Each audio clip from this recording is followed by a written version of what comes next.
Welcome to Health Hacktivators with lifestyle medicine doctor, GP and longevity expert Dr. Alka Patel. This show will help you to discover a hidden health hacking code that unlocks your phenomenal potential for an outstanding health span, lifespan and wealth span. The show features candid conversations with celebrities, influencers and industry icons, real-life stories and cutting-edge health activating advice that other doctors might not tell you.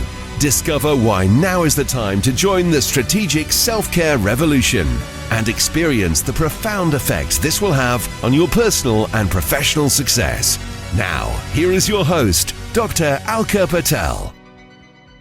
Before we get into today's conversation, please do support today's show's sponsor, Youth and Earth. Youth and Earth have a range of products that I love to use myself to supercharge my metabolism, to support my health, and to slow down cellular aging. So just be sure you click the link in the show notes for exclusive offers, which Youth and Earth are so generously giving only for listeners of this show.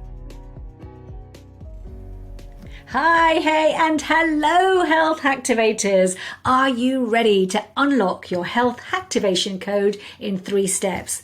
Data, devices, decisions. Now, this week, I was in deep conversation with Nick Eady. We talked a lot about imposter syndrome, as well as things like instinct and resilience. And Nick also gave us his personal views on the Harry and Meghan debacle. We also talked about stroke and cholesterol. So if you haven't listened, go listen. Nick is such a lovely person. And you know what? I felt very moved speaking to him. Now, there were so many topics in our conversation that I could easily take a deep dive into, but I'm going to save them for future shows. And so today's health hacks, I want to focus on imposter syndrome. Imposter syndrome. Well, look, it is common, isn't it, for us to have moments of doubt or fear.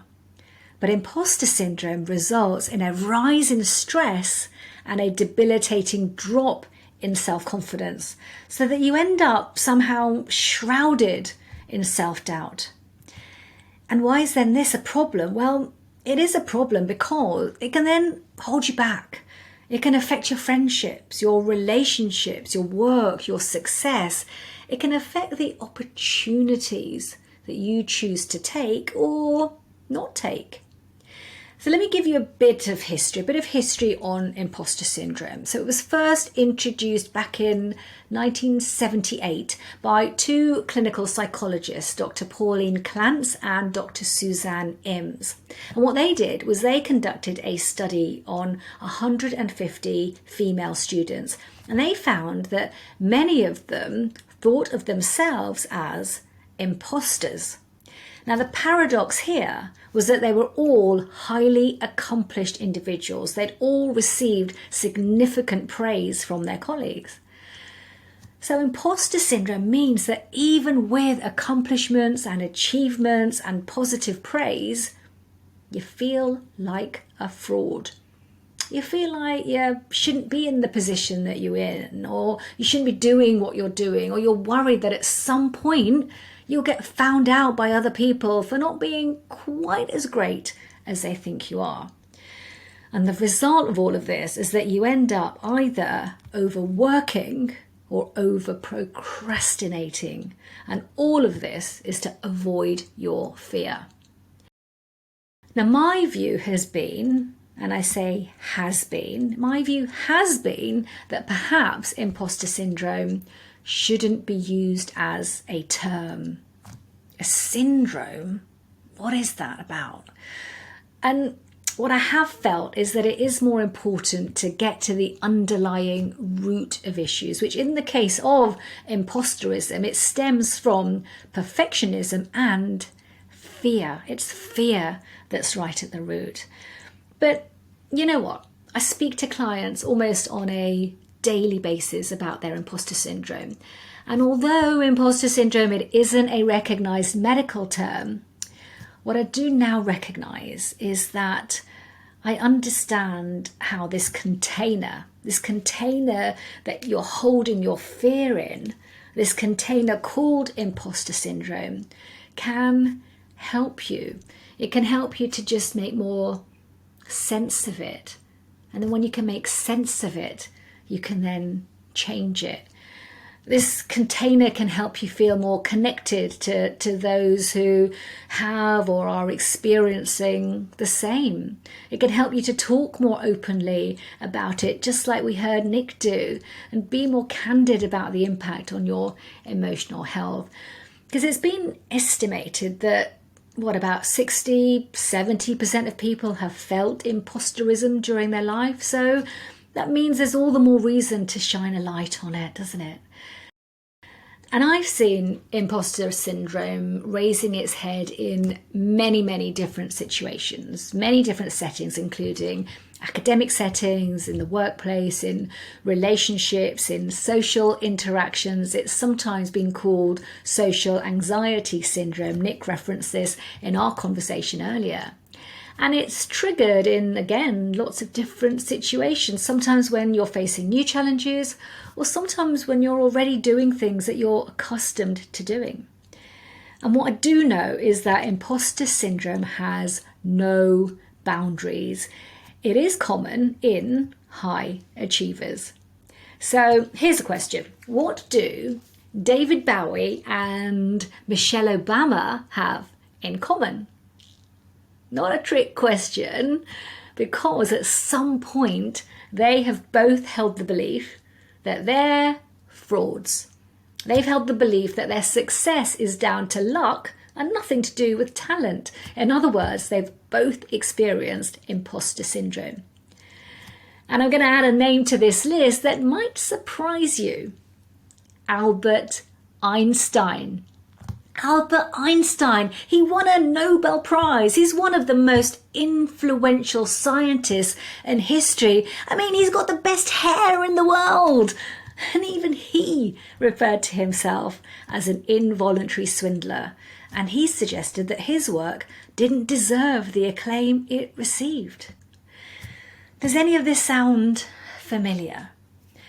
Well, look, how do you know? How do you know if imposter syndrome is your new critical best friend, or your critical best friend that's always been with you? Well, look, although I've said it's not a medical diagnosis, it has been studied, and Dr. Valerie Young, she's studied fraudulent feelings amongst high achievers, and she's postulated that there are 5 types of imposter. So what are these? Well, there's the perfectionist who fixates on their flaws. There's the natural genius who sets the highest of standards. Then there's the soloist who does not like asking for help. The expert who never feels good enough despite their achievements.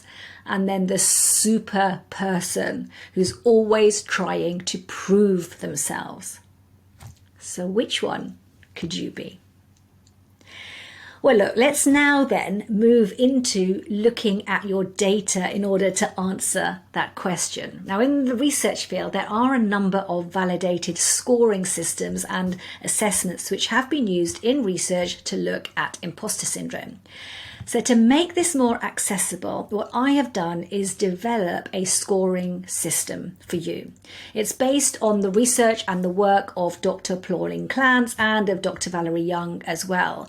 And it's a system that you can use to gauge your degree of imposterism. Because once you know your number, you know that you can then shift the needle. Because remember, if you test it, then you can tame it. So I've put a link to the test in the show notes for you to take. And then what? Well, once you've got your data, your number, how can you shift the needle?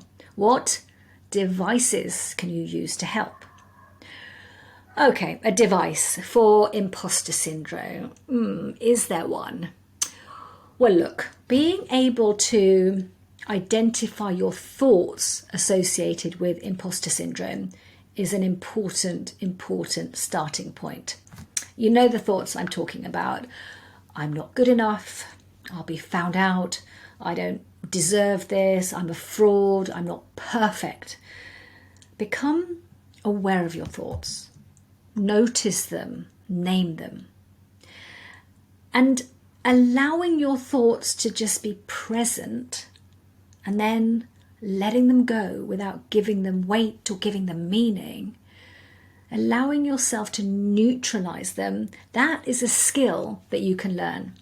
Now, I'm qualified in acceptance and commitment therapy and coaching. It's about helping people to accept that life can be hard.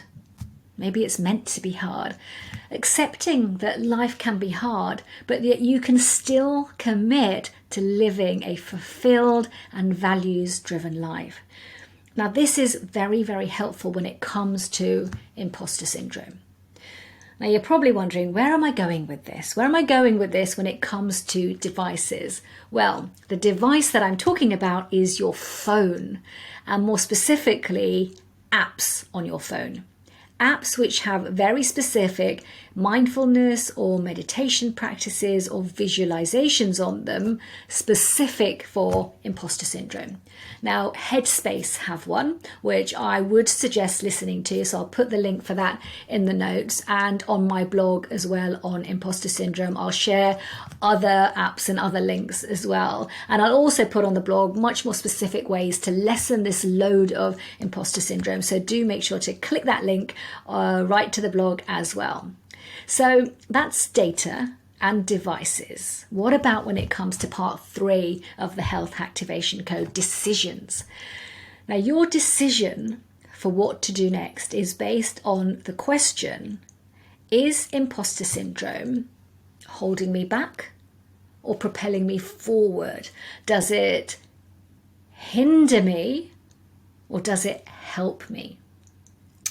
So if you don't feel worthy of your achievements, if you're hearing a lot of negative self-talk, if you're avoiding situations due to fear, or you're just missing out on opportunities and you're noticing that life is starting to feel narrow instead of full, and you make the decision that you do not want imposter syndrome to hold you back, well, here's 3 strategies that will help you to overcome the limitations. They're my 3 ABCs.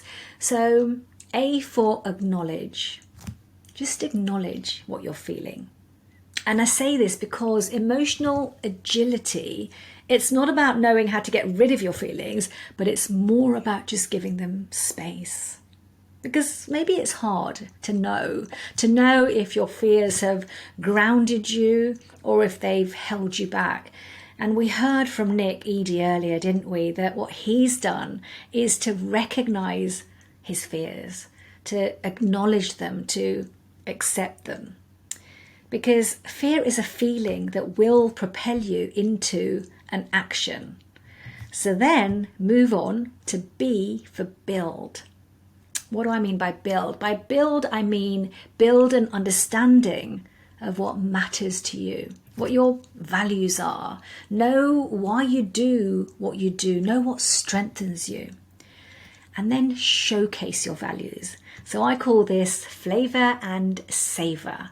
Flavor your day with what's important to you. So think of it this way. I'm the sort of woman who's caring. Or I'm the kind of guy who's capable. Or I'm the sort who's playful. And then be caring, capable, or playful through your day. Flavor your day with that value. And then in the evening, just look back and savor those moments when those values appeared, when those values shone through despite your fears. That is what makes for a great day. And finally, C. C is for challenge. Challenge your doubts. Because they will keep creeping in. That's what your mind is designed to do, to keep you safe.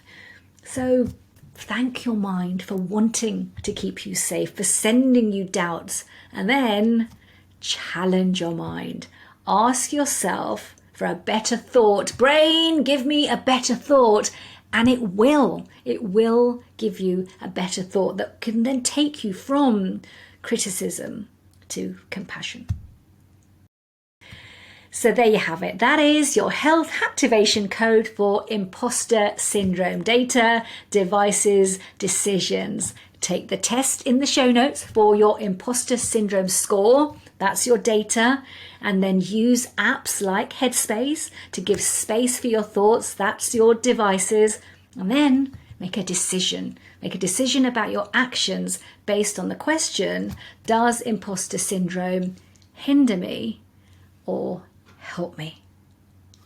I hope you have enjoyed today's unlocking of your health activation code. Tell me what action you are taking. I would love to hear from you.